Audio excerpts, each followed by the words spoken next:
Halo Infinite has finally arrived on GFN, and today we're going to be taking a look at how it runs on GeForce Now Ultimate. Just so you know, the game is running at ultra settings at 4K native resolution with ray tracing on. With that information out of the way, let's get to it.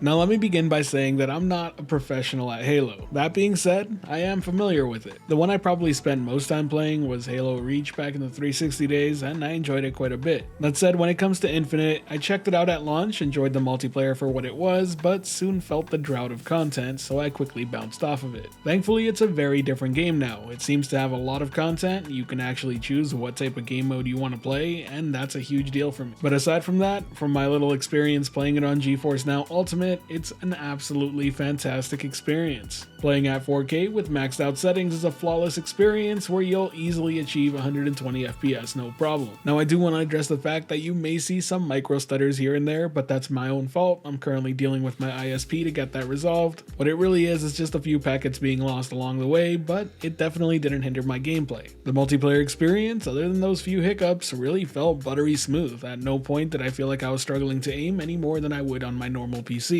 which is extremely important when it comes to a game like Halo. You obviously want to be making your shots, and headshots in this game count for a lot when you're using a battle rifle. When you're playing Slayer and you run into an enemy and both of you are using BRs, it's pretty much whoever misses that headshot that's gonna lose. Like I said, by no means am I an expert at Halo's multiplayer, but I was holding my own and ended up top fragging in this lobby. So if you're looking for a fun time in multiplayer, Halo Infinite's a fantastic choice, and I should mention that it is free to play. While you do have to pay for the campaign, which I'll be showcasing in just a second, the multiplayer is completely free. So be sure to check it out on Steam or play it through your PC Game Pass subscription on GFN like I am right now. Note that if you're using the Game Pass version of the game, there are a few steps you need to do as a workaround, but I'll showcase that after talking about the campaign. And unsurprisingly, much like the multiplayer, great experience. Now I will point out there are a few dips in frame rate. It doesn't keep a consistent 120 FPS at maxed out settings at 4K, but when we're talking dips, the lowest I've ever seen it go is around 98. For the most part, it sticks around 100 to 110. And for a campaign game, when you're just playing against AI, that's more than enough to play and enjoy the experience. Visually speaking, I think the game looks pretty good. I know not everybody agrees, but I do think the art style matches the tone of Halo quite well. So, putting it all together, is GFN Ultimate good enough for Halo Infinite? Absolutely. I know for a fact a lot of people have been wanting this franchise on GFN ever since it was confirmed that Xbox would be bringing their games over, and I'm more than happy that it's here. It plays extremely well, whether you're here for the multiplayer or the campaign, and I gotta say it's improved an absolute ton. The various amount of updates that they've put forth ever since the game launched has definitely made the game much more appealing. So much so that I can definitely see myself getting lost in some Halo sessions over this weekend. So if you haven't checked it out in a while, much like I have, definitely do so. Now before wrapping things up, I do need to point out that if you're going to be playing Halo through Game Pass, there is a bit of a workaround you need to do. It's not complicated by any means. I'll put a link to the instructions down in the comment section below so you can follow them step by step. Basically, it boils down to you needing to log into Xbox.com, going to the Halo Infinite store page, and then clicking buy to own where it says free plus. Do make sure Game Pass is selected, and then you're just going to want to click get. You'll get a confirmation saying success, and then you're good to go by launching it via GFN. I will also point out, Nvidia has stated that they haven't extensively tested Forge Beta on GeForce Now, so user-created maps may not save between your game sessions. And my personal advice is that if you're only in it for multiplayer, just claim it on Steam. It's a much simpler process, but by no means is this that hard to do either. Anyways, that's all for today. If you enjoyed the video or found it helpful at all, be sure to hit that like button as it really does help the channel out, and if you're wanting more content like this, be sure to subscribe and hit that notification bell as well. And as always, thank you for watching the video, thanks for your time, and have a great day.